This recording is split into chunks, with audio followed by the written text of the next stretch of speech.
Hello everyone, this is Preet and welcome back to my YouTube channel. Students last video में हम लोग कर रहे थे इन टेक्स्ट क्वेश्चंस। आज वही इन टेक्स्ट क्वेश्चन हम लोग कंटिन्यू करने वाले हैं। खाली इनका थोड़ा सा जो पैटर्न है वो चेंज होता जाएगा क्योंकि जो आपके इन टेक्स्ट क्वेश्चंस होते हैं वो टॉपिक वाइज होते हैं। देन हम कंटिन्यू करते हैं बच्चों। Question number 1, why do hydrochloric acid, nitric acid etcetera show acidic characters in aqueous solutions while solutions of compounds like alcohol and glucose do not show acidic character?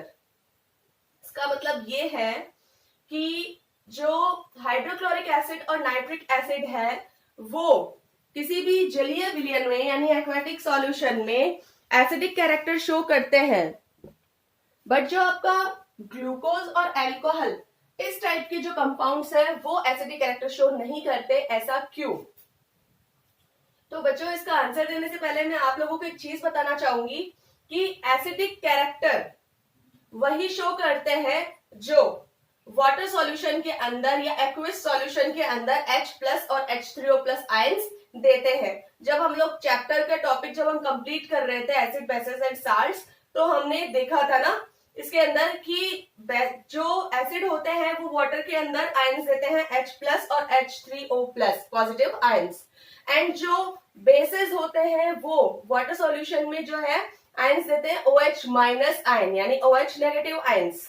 ठीक है, तो जहां पे भी हम लोग बात करेंगे एसिडिक कैरेक्टर की, वहां हमें याद रहना चाहिए कि जो H+ आयन देते हैं वो होते हैं एसिड एंड जो OH- आयन देते हैं वो होते हैं आपके बेसिस। तो हम इसका आंसर भी सेम लिखेंगे। HCl, HNO3 etc. give H+ ions in water while alcohol and glucose do not give H+ ions in water। यानी कि जो हाइड्रोक्लोरिक एसिड एंड HNO3 है वो वाटर के अंदर H+ आयंस देते हैं, जबकि alcohol and glucose do not give H+ ions in water. जबकि जो आपका ग्लूकोज और अल्कोहल है वो वाटर के अंदर H+ आयंस नहीं देते। H+ ions in aqueous solutions are responsible for their acidic character. और जो H+ आयंस होते हैं सॉल्यूशन के अंदर वो अपने एसिडिक कैरेक्टर के लिए रेस्पॉन्सिबल होते हैं, यानी वो अपने एसिडिक कैरेक्टर के लिए जिम्मेदार होते हैं। तो यही रीजन है कि HCl, HNO3 एसिडिक कैरेक्टर अपने एक्वेस सॉल्यूशन के अंदर शो करते हैं। क्वेश्चन नंबर 2 की बात करते हैं। Why does N aqueous solution of an acid conduct electricity? वही बात वापस आ गई कि जो एसिड होता है वो सॉल्यूशन के अंदर, एक्वेटिक सॉल्यूशन या एक्वियस सॉल्यूशन के अंदर इलेक्ट्रिसिटी क्यों कंडक्ट करते हैं, उत्पन्न करते हैं, हिंदी में बोले तो इलेक्ट्रिसिटी क्यों कंडक्ट करते हैं। अब इसका भी सेम आंसर होगा, हम लोगों ने देखा था जब हम डिकम्पोजिशन की बात कर रहे थे, इलेक्ट्रोलाइसिस की इस चैप्टर में भी हम लोग बात कर रहे थे, तो हमने देखा था कि वाटर का इलेक्ट्रोलाइसिस होता है, ठीक है, जिसमें हाइड्रोजन अलग कलेक्ट होती है और ऑक्सीजन अलग कलेक्ट होती है, वो चीजें हमने देखी थी। तो इसका भी सेम रीजन होगा कि H+ या H3O positive ion aqueous solution के अंदर होना, इसका मतलब इलेक्ट्रिसिटी कंडक्ट करना, यानी कि ये आयंस उत्पन्न होते ही इलेक्ट्रिसिटी खुद ब खुद कंडक्ट होगी। तो सेम आंसर है, कोई रटना नहीं है, कुछ भी नहीं करना है, आपको ध्यान होना चाहिए कि कंडक्ट इलेक्ट्रिसिटी वो ही करते हैं जिनमें H+ आयंस होते हैं। देन आप ऐसा कैसा लिख सकते हैं, द प्रेजेंस ऑफ H+ और H3O+ ions in aqueous solution of an acid are responsible for conduct electricity. एक एसिड के अंदर H+ और H3O पॉजिटिव आयंस प्रेजेंट होना ही उसकी इलेक्ट्रिसिटी कंडक्ट करने का कारण है या इलेक्ट्रिसिटी कंडक्ट करने के लिए रेस्पॉन्सिबल या जिम्मेदार है। तो इलेक्ट्रिसिटी कंडक्ट करना मतलब H+ आयन, एसिडिक कैरेक्टर अपने आप पता चल जाएगा H+ आयन, जिनमें H+ आयन होगा जो एसिडिक कैरेक्टर दिखाएगा वो इलेक्ट्रिसिटी कंडक्ट भी करेगा। आई होप बच्चों आपको अच्छे से समझ में आ रहा होगा, आप लोग एंजॉय कर रहे होंगे। तो चलते हैं नेक्स्ट क्वेश्चंस में। Question number 3, why does dry HCl gas not change the colour of dry litmus? Why does क्यों करती है ड्राई HCl गैस नॉट, अच्छा क्यों नहीं करती है जो ड्राई HCl गैस होती है change the colour of the dry litmus? एक ड्राई HCl गैस किसी ड्राई लिटमस का कलर चेंज क्यों नहीं करती है। यानी कि कहने का कुल मतलब यही है कि जो आपकी ड्राई HCl गैस है ना, वो लिटमस का कलर चेंज क्यों नहीं करती है। तो इसमें ज्यादा कंफ्यूज होने की बात नहीं है। तो इसका आंसर हम लोग लिखेंगे बच्चों, HCl gas shows it's acidic character only in the presence of water. अच्छा, तो इसका क्या कारण हुआ, जो HCl गैस है वो अपना एसिडिक कैरेक्टर केवल कहाँ शो करती है, प्रेजेंस ऑफ वाटर, जहां पर वो पानी के साथ प्रेजेंट होती है HCl गैस, वहीं पे अपना एसिडिक कैरेक्टर शो करती है। यहाँ पे आपको मैंने अच्छे से समझाने के लिए यहाँ पे एक रिएक्शन भी करवाई है HCl की। जब अपन हाइड्रोक्लोरिक एसिड की जब हम रिएक्शन करवाएंगे वाटर से H2O से, तो वहां पे क्या होगा, आयंस बनेंगे। तो एसिडिक कैरेक्टर के लिए क्या चाहिए, या तो H प्लस आयन या फिर चाहिए H3O पॉजिटिव आयन यानी H3O प्लस आयन। तो यहाँ पे हम साफ साफ देख रहे हैं कि जैसे हाइड्रोक्लोरिक वाटर के साथ में रिएक्ट करेगा, देन वो बनाएगा H3O plus ions plus chlorine minus. ठीक है, तो यहाँ पे वो आयंस बना रहा है H3O पॉजिटिव, इसका मतलब वो एसिडिक कैरेक्टर शो कर रहा है। लेकिन अगर हम केवल ड्राई HCl गैस को ले, तो ड्राई HCl गैस जो है वो एसिडिक कैरेक्टर शो नहीं करेगा, क्योंकि वो H प्लस आयन कंटेन नहीं करता उस टाइम। तो हमने लिखा भी है, dry HCl does not contain H plus ion, so dry HCl gas not change the colour of dry litmus. कि जो सूखी HCl गैस होती है, जो ड्राई HCl होती है, वो H प्लस आयंस कंटेन नहीं करता है। केवल HCl गैस तभी एसिडिक कैरेक्टर शो करती है जब वो वाटर के साथ में प्रेजेंट होती है। यानी कि HCl प्लस H2O तभी बनता है H3O ion. So dry HCl gas not change the color of dry litmus. Question number 4. While diluting an acid, why is it recommended that the acid should be added to water and not water to the acid? While diluting an acid, जब किसी acid को dilute किया जाता है, why is it recommended that, तो ये क्यों कहा जाता है कि the acid should be added to water, कि हमें एसिड को पानी में मिलाना चाहिए, not water to the acid, ना कि पानी को एसिड में। तो कई बच्चे तो बेचारे ये सोच रहे होंगे कि क्या फर्क पड़ता है, एसिड को पानी में मिलाओ या पानी को एसिड में मिलाओ, बात तो वही रहनी है, मिलना तो पानी है। पर बच्चों ऐसा नहीं होता है, ठीक है, इसमें मतलब कुछ दुर्घटना भी घट सकती है। नजर हटी दुर्घटना घटी। तो बस वाइल डाइल्यूटिंग, तो आपको इसका रीजन बताना है कि डाइल्यूट, अगर हमें किसी एसिड को डाइल्यूट करना है तो फिर हमें एसिड को पानी में मिलाना है, ना कि पानी को एसिड में। तो देखिए इसका रीजन क्या है, when water is added to a concentrated acid, जब पानी को किसी कंसंट्रेटेड एसिड में मिलाया जाता है, the heat liberated is so large, तो इतनी ज्यादा मात्रा में हीट निकलती है, उष्मा निकलती है, that the solution starts almost boiling, कि जो आपका जो सॉल्यूशन होता है ना, वो लगभग उबलना शुरू हो जाता है, बहुत ज्यादा गर्म हो जाता है, बॉइल हो जाता है। यानी कि आप जैसे ही किसी एसिड के अंदर आप सीधा पानी डाल दोगे ना, डायरेक्ट एसिड बड़ा है, एसिड वाली टेस्ट ट्यूब के अंदर आप पानी डाल दिए, तो वहां पे क्या होगा, वो जो आपका सॉल्यूशन है वो अचानक से बॉइल होना शुरू हो जाएगा, बहुत ज्यादा। एक्सेसिव हीटिंग में इवन ब्रेक द बीकर, और क्या पता ये भी हो सकता है कि अगर वहां पे ज्यादा हीट हुई तो जो बीकर आपने लिया है, जो टेस्ट ट्यूब आपने ली है, वो टूट भी सकती है। और जैसे क्या हुआ, टेस्ट ट्यूब टूटी, सारा एसिड बाहर निकला, और जो आदमी एक्सपेरिमेंट कर रहा है उसको तो नुकसान ही नुकसान है, जल जाएगा बेचारा। That is why it is recommended that the acid should be added to water and not water to the acid. इसीलिए ये बोला जाता है बच्चों कि एसिड को हमेशा आप पानी में मिलाइए, ना कि पानी को सीधा एसिड में डाल दीजिए। और एक चीज और, जब भी आप एसिड को पानी में मिलाते हैं, एक चीज मैं आपको और बता दूं, अब जब प्रैक्टिकल करते हैं लैब में, तो जब भी आप एसिड के अंदर, यहाँ पे यही बोल रखा है ना, acid should be added to water, कि आप एसिड को पानी में मिलाइए। तो जब आप एसिड को पानी में मिलाइएगा तो आप क्या करेंगे, एसिड को ऐसे नहीं कि एक साथ पानी में डाल देंगे, आप एसिड को धीरे धीरे धीरे धीरे पानी में डालेंगे, और एक हाथ से आप पानी को जो है वो हिलाते रहेंगे।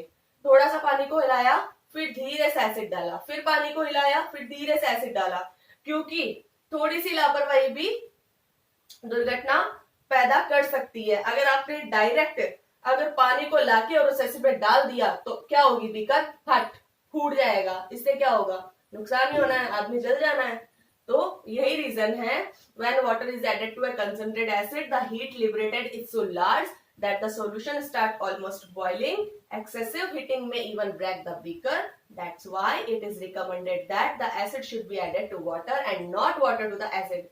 अगर मैं आपको ये डायरेक्ट आंसर लर्न करवा देती तो आई थिंक आप लोगों को नहीं आता, लेकिन जब मैंने लैब का नाम लिया या जब मैंने ये बोला कि लैब के अंदर आप धीरे धीरे पानी मिलाएंगे और जैसे ही आपने पानी अचानक मिला दिया तो बीकर फूट जाएगा, गर्म होने लग जाएगा, तो आपका ध्यान सीधा प्रैक्टिकली गया लैब में कि हाँ हम वहां पे कर रहे हैं, हमारे हाथ में एक टेस्ट ट्यूब है, हमने ऐसे किया, हमने डायरेक्ट उसमें पानी डाल दिया, बीकर फूट गया। तो मतलब बच्चे को क्या है, वो ज्यादा आसानी से वो चीज याद रहती है ना। तो चलते हैं हम लोग नेक्स्ट क्वेश्चन में। Number 5, how is the concentration of hydronium ions affected when a solution of an acid is diluted? क्या होता है जब आप किसी एसिड के सॉल्यूशन को डाइल्यूट करते हैं तो वो हाइड्रोनियम आयंस को कैसे अफेक्ट करता है, उसकी कंसंट्रेशन को कैसे अफेक्ट करता है। ठीक है, तो यहाँ पे सबसे पहले आप इस बात को समझेंगे कि आप किसी एसिड के सॉल्यूशन को डाइल्यूट कर रहे हैं। आप एसिड के सॉल्यूशन को डाइल्यूट कर रहे हैं, इट मींस आप उसमें पानी ऐड कर रहे हैं। ठीक है, आप जब उसमें पानी ऐड करेंगे तो आप लोगों के मन में ऐसे आएगा कि फिर H3O+ बढ़ना चाहिए, नहीं, क्योंकि जो वो पानी हम ऐड करेंगे वो आयनीकृत नहीं होता, आयनाइज्ड नहीं होता, बल्कि वो अनआयनाइज्ड होता है। ठीक है, तो जब हम उस पानी की जो क्वांटिटी को हम बढ़ाएंगे तो H+ आयंस की जो कंसंट्रेशन है वो डिक्रीज होगी, यानी कि वो कम होगी। When a solution of an acid is diluted, जब किसी एसिड के सॉल्यूशन को डाइल्यूट किया जाता है, the concentration of H3O+ ions decreases, तो H3O+ आयन की जो कंसंट्रेशन है वो डिक्रीज होगी, यानी कि घटेगी। As the volume of the solution increases due to unionized water, और जैसे जैसे H3O+ की डिक्रीज क्यों होगी, क्योंकि जो volume of the solution increases, क्योंकि जो सॉल्यूशन का वॉल्यूम है वो इंक्रीजेस, बढ़ता जाएगा। तो कहने का मतलब है कि जैसे हम एसिड को डाइल्यूट करेंगे, डाइल्यूट करने का मतलब है जैसे हम उसमें वाटर ऐड करेंगे तो जो सॉल्यूशन का वॉल्यूम है वो इंक्रीज होता जाएगा, और साथ ही साथ H3O+ आयंस जो है उनकी कंसंट्रेशन डिक्रीज होती जाएगी। किसकी वजह से, ड्यू टू अनआयनाइज्ड वाटर, ये जो अनआयनीकृत या अनआयनाइज्ड वाटर जो है उसके कारण वॉल्यूम जो है सॉल्यूशन का वो इंक्रीज होता जाएगा और concentration of H3O is decreases, और वो डिक्रीज होती जाएगी। Question number 6, how is the concentration of hydroxide ions affected when excess of base is dissolved in a solution of sodium hydroxide? How is the concentration of hydroxide ions affected? इस बार पूछा है, last question में पूछा था H+ ions क्या affect करता है, इस बार पूछा है OH- आयन की कंसंट्रेशन कैसे अफेक्ट होगी जब when excess of base is dissolved in a solution of sodium hydroxide। जब सोडियम हाइड्रोक्साइड, पहली बात तो सोडियम हाइड्रोक्साइड का फॉर्मूला होता है NaOH, तो जब NaOH के सॉल्यूशन में आप एक्सेस ऑफ बेस, आप जब बेस की और अधिक मात्रा डिसॉल्व करेंगे उस सॉल्यूशन में तो OH- कैसे अफेक्ट होगा। तो बच्चों इसमें तो साफ पता चल रहा है कि जो आपका सोडियम हाइड्रोक्साइड है वो खुद एक क्या है, बेस है। सोडियम हाइड्रोक्साइड जिसे हम बोलते हैं NaOH, उसमें OH यानी कि वो तो खुद ही एक बेस है। अब आप एक बेस के अंदर और बेस ऐड कर रहे हैं, एक्सेस ऑफ बेस, यहाँ क्या लिखा है, एक्सेस ऑफ बेस। अगर आप इसको सॉल्यूशन के अंदर और ज्यादा बेस ऐड करेंगे तो बेस क्या होते हैं, OH- आयन रिलीज करते हैं। ठीक है, तो जब आप इसमें और ज्यादा बेस ऐड करेंगे तो concentration of hydroxide ion is increases. तो उसमें तो साफ है, the concentration of OH- ions increases when the excess of base is dissolved in a solution of NaOH, it means sodium hydroxide. Next page पे question number 1, you have to solutions A and B। आपके पास में दो solution है A and B। The pH of solution A is 6 and pH of solution B is 8. Which solution has more hydrogen ion concentration? Which of this is acidic and which one is basic? आपके पास में दो solution है A and B। A solution की जो pH है वो 6 है and जो B सॉल्यूशन है उसकी pH 8 है। अब आपको ये बताना है कि दोनों में से किस सॉल्यूशन की हाइड्रोजन आयन कंसंट्रेशन ज्यादा है एंड कौन सा सॉल्यूशन एसिडिक है और कौन सा बेसिक है। ठीक है, तो जिन लोगों ने मेरे लास्ट वीडियोस देखे हैं जिनमें ये चैप्टर मैंने पूरा डिस्कस किया है, इसके बारे में पूरा मैंने एक्सप्लेन किया है, आई थिंक उन बच्चों को मुझे ये बताने की जरूरत ही नहीं है, क्योंकि बच्चों मैंने पीएच स्केल विद डायग्राम बहुत अच्छे से आप लोगों को एक्सप्लेन किया है और उसमें मैंने स्केल बनाया है और उसमें साफ साफ बताया है कि जो पीएच स्केल होता है वो 0 to 14 होता है और जो 0 to 7 चलता है वो एसिड होता है एंड 7 to 14 वो सॉल्यूशन बेस होता है एंड 7 पॉइंट एकदम एग्जैक्ट जो 7 पे सॉल्यूशन आता है वो सॉल्यूशन न्यूट्रल होता है।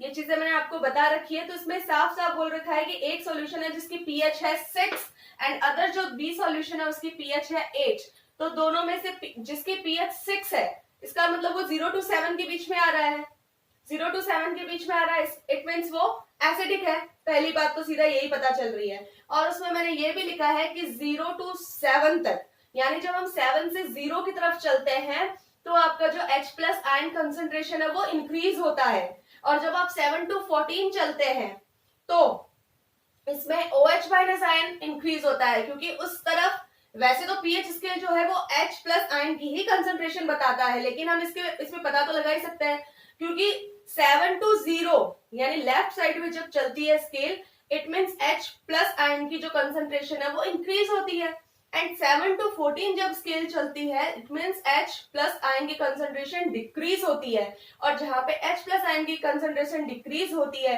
इट मींस जो आपका सॉल्यूशन है वो बेसिक होता है। तो solution A has more hydrogen concentration, क्योंकि जो आपका सॉल्यूशन A होगा उसकी हाइड्रोजन कंसंट्रेशन जो है वो A की ज्यादा होगी, क्योंकि इसकी पीएच वैल्यू कितनी है 6 और 6 आते ही acidic and solution A is acidic and solution B is basic. और जो एसिडिक होगा उसकी हाइड्रोजन कंसंट्रेशन वैसे ही ज्यादा होगी। तो इसमें कोई कंफ्यूज होने की बात ही नहीं है। Question number 2, what effect does the concentration of H plus ions have on the nature of the solution? किसी भी सॉल्यूशन के नेचर में क्या इफेक्ट पड़ता है H प्लस कंसंट्रेशन का। तो ये तो अभी हम इतनी देर से यही बातें कर रहे हैं कि जिनमें H प्लस आयन कंसंट्रेशन ज्यादा होता है वो एसिडिक होता है। तो यही आंसर बस हम जो बोल रहे हैं ना इसी के अंदर वही आंसर आने वाला है। देखिए, when the H plus ion concentration increases, जब H प्लस आयन की कंसंट्रेशन इंक्रीज होती है the acidic nature of solution increases, तब एसिडिक नेचर जो है सॉल्यूशन का वो भी बढ़ता है। जब H प्लस आयन की कंसंट्रेशन बढ़ती है तो एसिडिक नेचर भी सॉल्यूशन का बढ़ता है, the solution becomes more acidic और जो अपना सॉल्यूशन है वो और ज्यादा एसिडिक हो जाता है। और अगर यहाँ पे OH माइनस आयन पूछ लेते तो हम लिख देते when the OH minus ion concentration increases then the basic nature of solution increases and the solution become more basic। तो जहां पे H प्लस आयन कंसंट्रेशन की बात आती है वहां पे दिमाग में आ जाना चाहिए एसिडिक सॉल्यूशन एंड जहां पे OH माइनस कंसंट्रेशन की बात आती है वहां पे आ जाना चाहिए बेसिक नेचर।